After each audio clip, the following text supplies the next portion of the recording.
오늘 주신 하나님의 말씀 빌립보서 3장 17절에서 21절 말씀입니다. 빌립보서 3장 신약성경 321쪽에 있습니다. 빌립보서 3장 17절에서 21절까지의 말씀 한 절씩 교독합니다.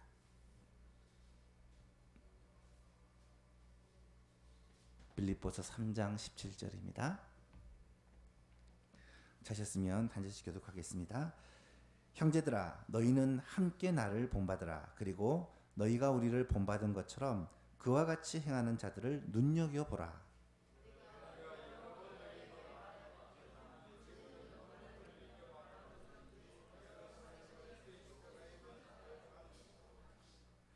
그들의 마침은 멸망이요 그들의 신은 배요 그 영광은 그들의 부끄러움에 있고 땅의 일을 생각하는 자라.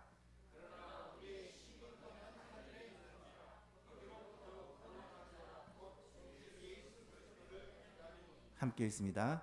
그는 만물을 자기에게 복종하게 하실 수 있는 자의 역사로 우리의 낮은 몸을 자기 영광의 몸의 형체와 같이 변하게 하시리라. 아멘. 앞에서는 우리 찬양하는 분들 얼굴은 안 보이고 여러분 얼굴이 보입니다. 진짜 은혜 받으셨네요.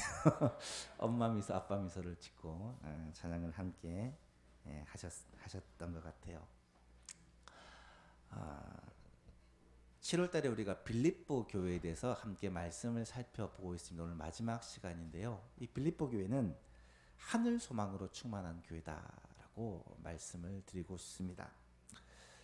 이탈리아의 밀라노에 가면 밀라노 대성당이 있습니다. 밀라노 대성당을 제가 가보진 않았지만 그 대성당에 가면 통로에 세 가지 아치가 있다고 합니다. 첫 번째 아치에는 장미가 장식되어 있고 그 아래에 이런 글귀가 있다고 해요. 즐거운 것은 잠깐이요. 두 번째 아치에는 십자가를 새겨 놓았고 이런 글귀가 있다고 합니다. 고난도 잠깐이요. 세 번째 아치에는 이런 글귀가 적혀 있습니다. 영원한 것만이 소중하다. 연결시켜 보면 즐거운 것도 잠깐이고 고난도 잠깐이고 영원한 것만이 가장 소중하다라는 그런 말씀입니다. 여러분, 이 말이 실감이 나십니까? 영원한 것만이 소중하다, 영원한 것만이 가치가 있다는 말이 우리에게 실감이 납니까? 연세가 좀 드신 분은 아마 그 말씀이 이해가 될 것 같아요. 이 세상이 전부가 아니구나. 이 세상은 잠깐이면 지나가는 그런 나그네 길이구나. 우리의 영원한 본향은 하늘이구나라는 것을 충분히 공감을 하실 것 같은데 젊은 분들은 아마 공감이 잘 안 될 수 있어요. 청년 한 명이 그런 말을 하더라고요. 나이 30이 넘으니까 몸이 예전 같지 않다고. 세월을 몸이 느낀다. 그런 얘기를 하더라고요. 여러분 세월을 몸으로 느끼고 계십니까? 30만 되어도 몸이 예전 같지 않고 40이 되면 더 그렇고 50이 되면 더 그렇고 이번에 부모님을 뵙고 왔는데 부모님이 이제 80이 되니까 정말 몸이 예전 같지 않으시더라고요. 마음대로 걸을 수도 없고 다닐 수도 없고 드실 수도 없고 늘 깜빡깜빡 하시고 이것이 사람인 것 같아요. 늙어가는 사람의 모습인 것 같습니다. 사랑하는 예수만교회 성도 여러분, 우리의 인생은 금방 갑니다. 세월은 금방 지나가요. 얼마 지나지 않아 우리는 하나님 앞에 서야 돼요. 그런데 안타깝게도 참 많은 사람들이 이 땅에서 영원히 살 것 같이 살아가고 있다는 거예요. 이 땅에서 영원히 살 수 없는 걸 너무나 잘 아는데 이 땅에서 영원히 살 것처럼 이 땅의 모든 것을 목숨을 걸고 살아간다는 거예요. 여러분, 이 땅에서 영원히 살 것 아니에요. 이 땅은 잠시 잠깐이면 지나가는 나그네 길입니다. 진짜 영원한 세계가 우리 앞에 있습니다. 그 영원한 세계를 바라보고 사는 지혜가 여러분에게 있기를 축복합니다. 오늘 말씀이 하늘 소망으로 충만한 교회라는 말씀이에요. 빌립보 교회 이 바울이 권면한 내용 가운데 나타나는 말씀이에요. 오늘 본문을 쭉 보시면 바울은 세 가지 정도의 권면을 하고 있습니다. 첫 번째 권면은 뭐냐? 나를 본받으라는 권면입니다. 17절에 보니까 형제들아 너희는 함께 나를 본받으라. 나를 본받으라. 바울이 빌립보 교회 성도들에게 너희는 함께 나를 본받으라고 말하고 있어요. 바울은 종종 다른 서신서에서도 보면 나를 본받으라는 말을 합니다. 고린도전서에 보면 두 번이나 고린도전서 4장에 그리고 11장에 나를 본받으라고 말하고 있고요. 데살로니가전서에서도 3장에 나를 본받으라고 말씀을 합니다. 그런데 이 바울이 나를 본받으라는 이 메시지를 전할 때마다 저는 가슴이 좀 뜨끔해요. 왜냐하면 아니 어떻게 자신 있게 나를 본받으라고 그렇게 당당하게 말할 수 있을까? 여러분은 여러분의 자녀들에게 야 아빠만 본받아 엄마만 본받아 자신 있게 말할 수 있습니까? 여러분이 가르치는 학생들에게 선생님만 본받아 나처럼 해 신앙생활 하면 돼 나처럼 살면 돼 그렇게 말할 수 있습니까? 너희는 나처럼 되지 마라 나처럼 살지 마라 오히려 그런 마음이 들 때가 많이 있지 않습니까? 그런데 바울은 너무나도 당당하게 너희는 다 함께 나를 본받으라고 말하고 있어요. 이것은 바울이 교만하거나 우월감 때문에 하는 말은 아닐 것입니다. 어떻게 바울이 이런 말을 당당하게 할 수 있을까? 앞에 내용을 좀 읽어보면 그 이해가 돼요. 바로 앞에 있는 내용에 보면 바울 자신은 표대를 향하여 그리스도를 예수님을 나의 표대로 삼고 그 표대를 향해 최선을 다해 달려가는 삶을 살고 있다. 지금 내가 나이가 많아 늙었고 또 로마의 감옥에 갇혀 있지만 그럼에도 불구하고 나는 지금도 경주하는 삶을 놓치지 않고 있다. 왜?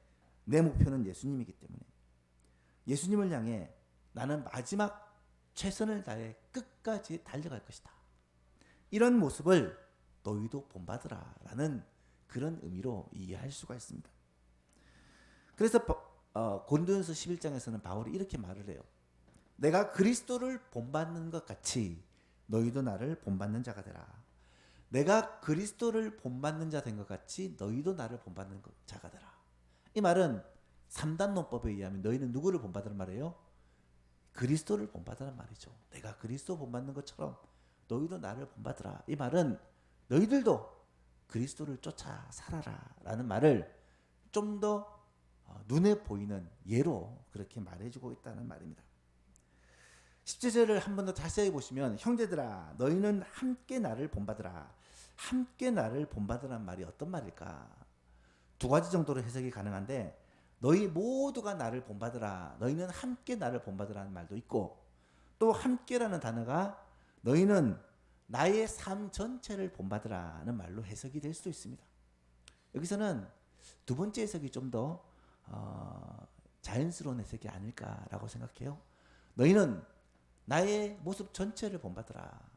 내 신앙과 내 삶과 내가 순종하는 모습, 희생하는 모습, 헌신하는 모습, 내 말과 나의 모든 것들을 본받으라. 여러분, 가르치는 자에게 있어서 가장 중요한 것은 사실은 본을 보이는 거예요. 부모가 자녀에게 아무리 말로 가르쳐도 자녀는 그 말을 듣지 않습니다. 부모가 삶으로 보여줘야 자녀가 부모를 따라가게 되어 있죠. 우리 집에 그런 책이 있더라고요. 삶으로 가르치는 것만 남는다. 제목만 봐도 그 책 안 읽어도 그냥 은혜가 돼요. 삶으로 가르치는 것만 남는다. 17절을 보십시오. 형제들아 너희는 함께 나를 본받으라. 그리고 너희가 우리를 본받은 것처럼 그와 같이 행하는 자들을 눈여겨보라. 이게 무슨 말입니까? 너희가 우리를 본받은 것처럼 그와 같이 행하는 자들이라는 것은 바울처럼 하나님을 바르게 섬기고 하나님 말씀대로 살아가려고 애쓰는 그리스도를 쫓아가려고 애쓰는 사람들의 삶을 얘기하는 거겠죠. 하나님을 잘 섬기고 하나님의 말씀대로 살아가는 사람들의 모습을 눈여겨보라는 것입니다. 눈여겨보라는 것이 무슨 말일까? 이것도 두 가지 정도로 해석이 가능한데요. 바울의 가르침을 본받아 그대로 살아가는 자들의 삶을 자세히 보고 너희도 배우라. 그들이 어떻게 사는지를 너희도 좀 잘 보고 너희도 그렇게 살아라 라는 말로 해석할 수도 있고, 또 하나는 그들의 삶에 어떤 열매가 나타나는지, 하나님께서 그 사람을 어떻게 축복하시는지를 좀 눈여겨보라, 살펴보라 하는 말로 이해할 수 있습니다. 예수님을 쫓아, 바울을 쫓아 말씀대로 사려고 애를 쓰는 사람들을, 그 삶의 모습을 좀 눈여겨보고 하나님이 그들 가운데 어떻게 역사하시는지도 좀 눈여겨보라는 말입니다. 사랑하는 예수만교회 성도 여러분, 우리의 눈은 참 부정적입니다. 솔직히 잘하는 것, 좋은 것은 잘 못 보고요. 잘 못하는 것, 잘못된 것은 어떻게 그렇게 잘 보는지 모릅니다. 문제점, 약점, 부정적인 것, 안 좋은 것은 왜 그렇게 잘 보이고 또 그것들은 잘 지적을 하는지 몰라요. 하지만 성경은 좋은 것을 보는 눈도 가지라고 말씀합니다. 신앙생활을 잘 하시는 분을 모습을 통해 배우라고 말하고 있습니다. 예수 잘 믿으면 하나님이 어떻게 복 주시는지를 좀 살펴보라고 말씀하고 있습니다. 그런 삶을 통하여 우리가 좀 은혜도 받고 도전도 받고 나도 저래야지 감동도 받고 살라는 말입니다. 왜 그렇습니까? 성경에 있는 하나님은 지금도 살아서 역사하시는 동일하신 하나님이기 때문입니다. 하나님을 바르게 섬기고 하나님을 사랑하고 그의 말씀에 순종하는 사람에게는 천대까지 은혜를 베풀어 주시는 하나님이시기 때문입니다. 지금도 하나님의 뜻대로 살아가는 자를 하나님은 귀하게 여기시고 하나님은 은혜를 베풀어 주시고 인도하시고 보호하시는 그런 좋으신 하나님이시기 때문입니다. 제가 부교육자 때 교회 역사에 대해서 공부를 했었습니다. 대학원을 다니면서 교회사를 전공을 했는데, 교회사를 전공하다 보니까 신앙의 위대한 선배들을 굉장히 많이 공부를 했어요. 존 칼빈이라든지 찰스 스펄전 목사님 같은 경우는 제가 논문을 쓰기도 했고, 그렇게 연구를 하다 보니까 그런 신앙의 거성들이, 신앙의 위대한 분들이 얼마나 멋있는 삶을 살았는지, 그들이 걸어온 길이 얼마나 아름다운지를 그렇게 감동을 받고 도전을 받게 되었어요. 그런데 그런 생각을 하다가 우리 주위를 돌아보니까 가까운 곳에서도 얼마든지 본받을 만한 신앙의 모습들이 많이 있더라고요. 우리 주위를 한번 잘 생각해 보십시오. 정말로 신실하게 주님을 잘 섬기는 분들이 얼마나 많습니까? 늘 깨어 기도하는 사람들이 많이 있어요. 보이지 않는 곳에서 이름 없이 빛도 없이 봉사하고 충성하는 분들이 많습니다. 큰 고난을 만나도 믿음으로 그 고난을 잘 이겨내고 인내하는 분들이 많아요. 우리 주위를 잘 살펴보시면 신앙과 삶에서 우리의 본이 되는 분들이 많습니다. 놀라운 것은 하나님께서 그 귀한 분들을 하나님께서 사랑하시고 그들에게 은혜를 베풀어 주신다는 거예요. 그것을 눈여겨보고 깨달으라고 바울은 권면하고 있습니다. 두 번째 권면이 뭡니까? 땅의 일만을 생각하지 말라는 권면입니다. 빌립보 교회는 바울을 본받아 하나님을 바르게 섬기는 사람들이 있었는가 하면 반대로 그리스도의 십자가의 원수로 행하는 사람들도 있었다라고 말합니다. 18절 19절을 보십시오. 내가 여러 번 너희에게 말하였거니와 이제도 눈물을 흘리며 말하노니 여러 사람들이 그리스도의 십자가의 원수로 행하느니라. 어떤 자들입니까? 그들의 마침은 멸망이요 그들의 신은 배요 그 영광은 그들의 부끄러움에 있고 땅의 일을 생각하는 자라. 여러분, 그리스도의 십자가의 원수로 행하는 자들이 어떤 자들인가요? 첫 번째, 그들의 마침은 멸망이요. 이 말은 그들도 교회 안에 있고 신앙생활을 하는 것처럼 보이지만 결국은 그들이 망한다는 거예요. 이 말은 구원 못 받는다는 말입니다. 두 번째로 그들의 신은 배다라는 말은 그들이 신앙생활하는 목적은, 예수 믿는 목적은 자기 욕심 채우기 위한 것이다 라는 말이에요. 그 영광은 그들의 부끄러움에 있다라는 말은 육체적인 쾌락과 성적인 욕망을 쫓아 살아가는 말 그대로 짐승과도 같은 사람들이다라는 표현입니다. 마지막으로 땅의 일을 생각하는 자다. 모든 관심이 땅의 일에 집중되어 있다는 말이에요. 천국에 하나님의 나라에 집중된 게 아니라 이 땅의 일에. 어떤 일입니까? 돈 버는 일, 성공하는 일, 자녀 잘 되는 일, 건강 챙기는 일, 이 세상에서 즐기는 일. 온통 관심이 이 땅에만 다 집중되어 있다는 말이에요. 자기 욕심을 위해 살고 오직 욕망과 쾌락과 성공을 위해서 살고 이 땅만을 바라보고 사는 사람들의 끝이 뭐냐? 멸망이라는 거예요.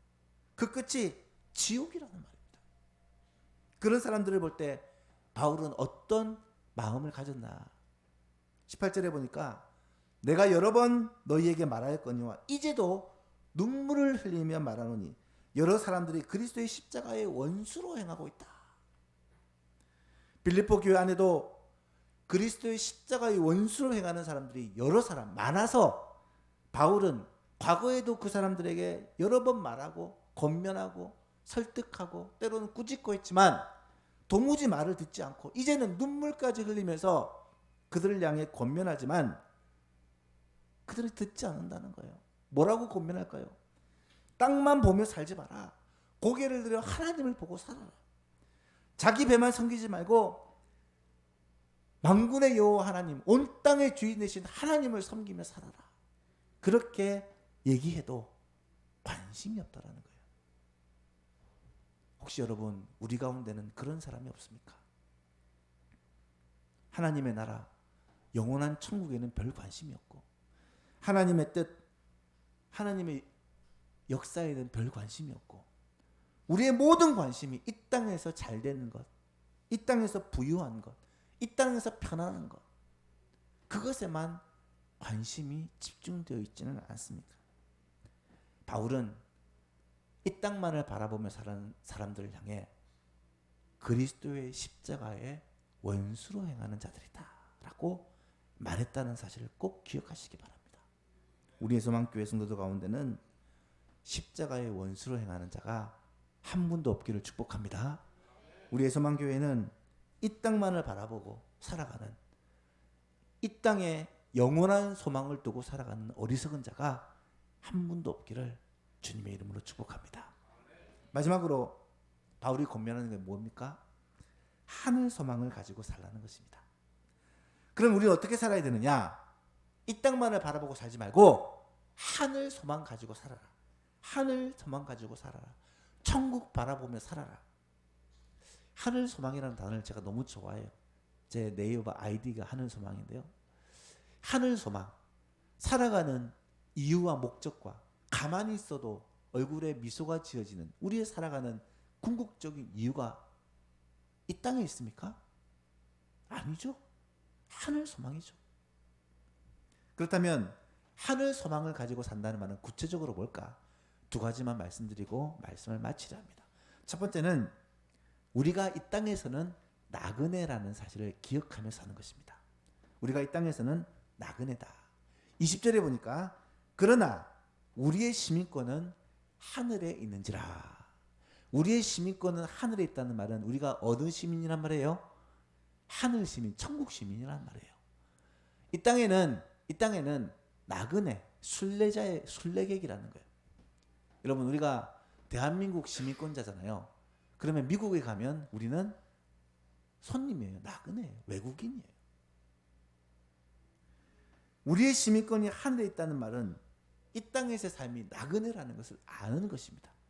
여러분 나그네는 여행을 하는 사람이에요. 여행을 할 때 제일 중요한 게 뭐예요?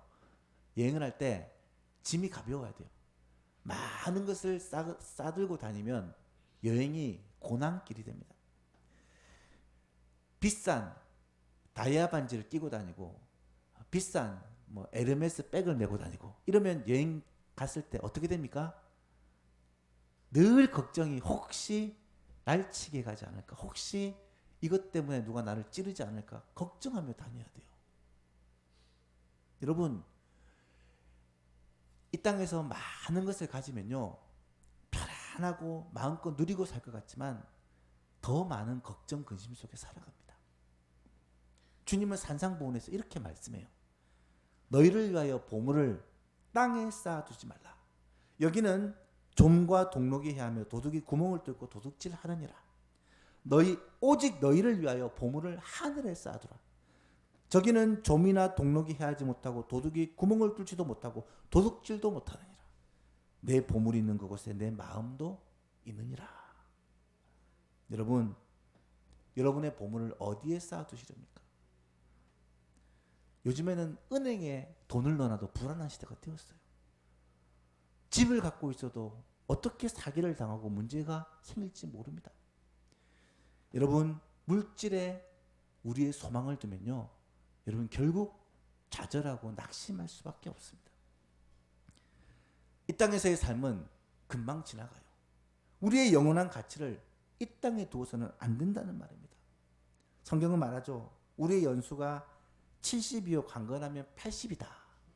요즘에는 조금 더 불러도 돼요. 80이요 강건하면 90이다. 이 정도 해도 괜찮은 것 같아요. 그런데 문제는 뭐예요? 그 연수의 자랑은 수고와 슬픔뿐이요 신속기간이 우리가 날아가나이다. 그렇습니다. 모세는 120년을 살았어요. 70이요 80이라고 해놓고 자기는 120년을 살았어요.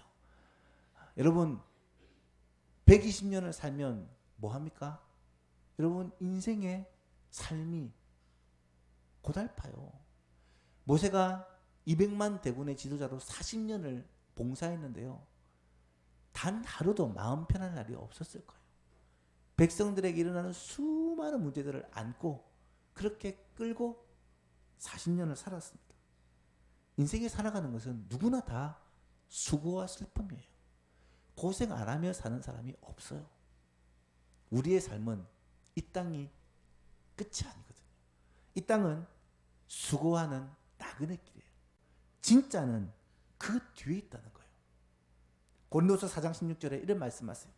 그러므로 우리가 낙심하지 아니하노니 우리의 겉사람은 낡아지나 우리의 속사람은 날로 새로워지도다. 우리가 잠시 받는 환난에 경한 것이 지극히 크고 영원한 영광에 중한 것을 우리에게 이루게 함이니. 같이 읽어볼까요? 우리가 주목하는 것은 보이는 것이 아니요 보이지 않는 것이니 보이는 것은 잠깐이요 보이지 않는 것은 영원함이라. 아멘. 사랑하는 여러분, 나이 들어가는 것을 겁내지 마시기 바랍니다. 이 땅에서 5년 더 살고 10년 더 살고 하는 것에 여러분 목숨 걸지 마시기를 바랍니다. 5년 더 살면 뭐하고 10년 더 살면 뭐하겠어요. 저희 아버지가 요즘에 입에 달고 하시는 말씀이 있어요. 이 땅에서 삶은 이래 사나 저래 사나 오래 사나 짧게 사나 뭐가 중요하냐. 언제든지 주님 부르시면 하늘나라 갈 준비가 되어 있다면 그것이 인생이지 않냐. 여러분, 이 땅을 떠나는 날 우리에게는 영원한 세계가 기다리고 있습니다. 이 땅을 떠나는 날 우리는 영원한 하나님의 나라에 들어가게 돼요. 이 땅을 떠나는 날 우리는 영원히 주님과 함께 살게 됩니다. 이 소망이 있으면 이 땅에서 삶이 안타깝고 그렇게 슬프지가 않아요. 영원한 하나님의 나라를 바라보고 천국을 바라보고 살아가는 우리의 소망의 모든 가족들 되기를 축복합니다. 두 번째로 하늘 소망을 가지고 산다는 말이 뭐냐? 이 땅은 나그네 길이라는 걸 아는 것이고요. 또 하나는 그리스도의 재림을 기다리며 사는 거예요. 20절과 21절 말씀 같이 한번 읽어볼까요? 20절과 21절 시작. 그러나 우리의 시민권은 하늘에 있는지라 거기로부터 구원하는 자 곧 주 예수 그리스도를 기다리노니 그는 만물을 자기에게 복종하게 하실 수 있는 자의 역사로 우리의 낮은 몸을 자기 영광의 몸의 형체와 같이 변하게 하시리라. 아멘. 여러분, 이 땅을 70년 80년 살다가 죽으면 하나님의 나라에 가요. 그런데 지금 이 시대는 말세지말이기 때문에 우리가 살아있을 때 주님이 다시 오실 수도 있다는 거예요. 저는 그런 기대를 늘 합니다. 내 살았을 때 하나님 좀 왔으면 좋겠다. 예수님의 재림하시는 모습을 좀 내 눈으로 목격을 하고 싶다라는 생각을 자주 합니다. 여러분, 주님이 다시 오심을 기다리고 계십니까? 주님이 다시 오실 날을 정말 사모하고 계세요? 많은 사람들은 주님이 다시 오시는 것을 걱정하고 있더라고요. 우리 예성왕교회는 주님이 다시 오심을 걱정하는 분이 한 분도 없기를 축복합니다. 주님이 다시 오시는 것은 목적이 달라요. 주님이 처음 오실 때는 초림은 목적이 뭐였어요? 우리를 구원하시기 위해서 오셨어요. 다시 오실 때는 왜 오십니까? 심판하시기 오십니다. 그때는 모든 사람들이 예수님의 그 보좌 앞에 서서 심판을 받는데 두 부류로 나누어져요. 양과 염소로 오른쪽과 왼쪽으로. 어떻게 나누어집니까? 영원한 영광에 들어가는 자와 영원한 멸망에 들어가는 자로 나누어집니다. 성도들은 어린 양의 혼인잔치에 참여하게 되고 이 세상은 영원한 부심판을 받게 된다고 성경은 말합니다. 그렇다면 주님이 다시 오시는 그날 구체적으로 어떤 일이 일어날까요? 고린도서 15장 부활장에서는 이렇게 말씀하세요. 보라, 내가 너희에게 비밀을 말하노니 우리가 다 잠잘 것이 아니요 마지막 나팔에 순식간에 호련히 다 변화하리니. 변화된다. 오늘 본문에서도 우리의 낮은 몸을 자기의 영광의 몸의 형체와 같이 변하게 하신다라고 있는데, 주님이 다시 오시는 날 살아있는 성도들의 몸은 변한다는 거예요. 왜 변할까요? 이 몸으로는 천국에 들어갈 수 없기 때문에. 나팔 소리가 나매 죽은 자들이 썩지 아니할 것으로 살아나고, 이 말은 이미 주 안에서 죽었던 성도들이 부활의 몸으로, 영원한 몸으로, 신령한 몸으로 다시 살아난다는 말이고요. 우리도 변화되리라. 우리의 몸도 이 몸으로는 천국에 들어갈 수 없기 때문에 변화된다는 거예요. 어떻게 변화됩니까? 이 썩을 것이 반드시 썩지 아니할 것을 입겠고 이 죽을 것이 죽지 아니함을 입으리라. 우리의 육체는 영원히 못 살잖아요. 그런데 부활하신 예수님의 육체는 영원히 사는 육체로 부활하셨어요. 그래서 문을 잠가놔도 그 안에 들어가실 수가 있고, 우리와 똑같이 음식을 잡수시는 몸이지만 여기 계셨다가 순식간에 갈릴리에 가서 계실 수도 있는 거예요.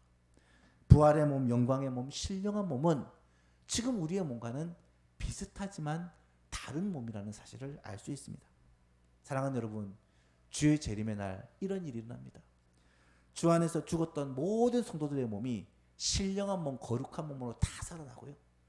그때까지 살아있는 성도들의 몸도 신령한 몸, 거룩한 몸으로 변화돼요.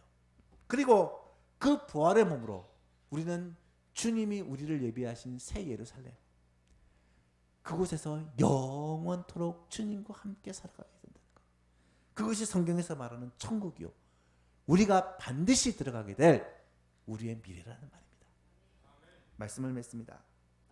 사랑하는 예수만교회 성도 여러분, 여러분은 지금 어디를 바라보며 살고 계십니까?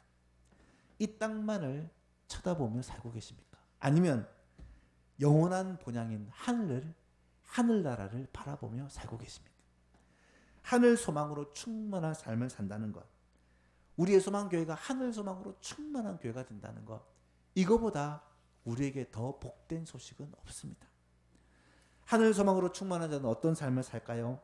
하늘 소망으로 충만한 자는 영원한 가치에 투자하며 삽니다. 영원한 영광, 면류관을 위해 이 땅에서의 삶에 목숨을 걸지 않는다는 거예요. 하나님께서 가장 기뻐하시는 영혼 구원을 위해, 하늘의 상급을 쌓기 위해 주를 위해 헌신하고 봉사하고 하나님의 나라와 주의 복음을 위해 살게 된다는 거예요. 다니엘서 1장에서는 지혜 있는 자는 궁창의 빛과 같이 빛날 것이요 많은 사람을 옳은 대로 돌아오게 한 자는 별과 같이 영원토록 빛나리라. 하늘에서 복음 전하여 영원 구원한 자들에게 얼마나 귀한 상급이 있다는 것을 안다면 이 땅에서 할 수 있는 최고의 가치 있는 일이 영원 구원을 위해 사는 거예요. 두 번째로, 하늘 소망으로 충만한 교회는 주님이 기뻐하시는 일에 헌신하며 삽니다. 고린도서 5장 57절 58절 제가 늘 드리는 말씀인데 같이 한번 읽어볼까요? 시작. 우리 주 예수 그리스도로 말미암아 우리에게 승리를 주시는 하나님께 감사하노니 그러므로 내 사랑하는 형제들아 견실하며 흔들리지 말며 항상 주의 일에 더욱 힘쓰는 자들이 되라. 이는 너희 수고가 주 안에서 헛되지 않은 줄 알미라. 아멘. 사랑하는 예수만교회 모든 성도님, 우리 예수만교회는 정말로 하늘 소망으로 충만한 교회가 되기를 바랍니다. 하루하루의 삶이 이 땅만을 바라보고 살아가는 세상 사람들의 삶과 똑같은 것이 아니라 하나님을 바라보고 천국을 바라보고 영원한 본향을 바라보고 영원한 가치에 투자하고 주님이 기뻐하신 일에 헌신할 수 있는 정말 하늘 상급을 쌓아가는 복된 삶을 살아가는 예수만교회 모든 성도님 될 수 있기를 우리 주 예수님의 이름으로 축복합니다.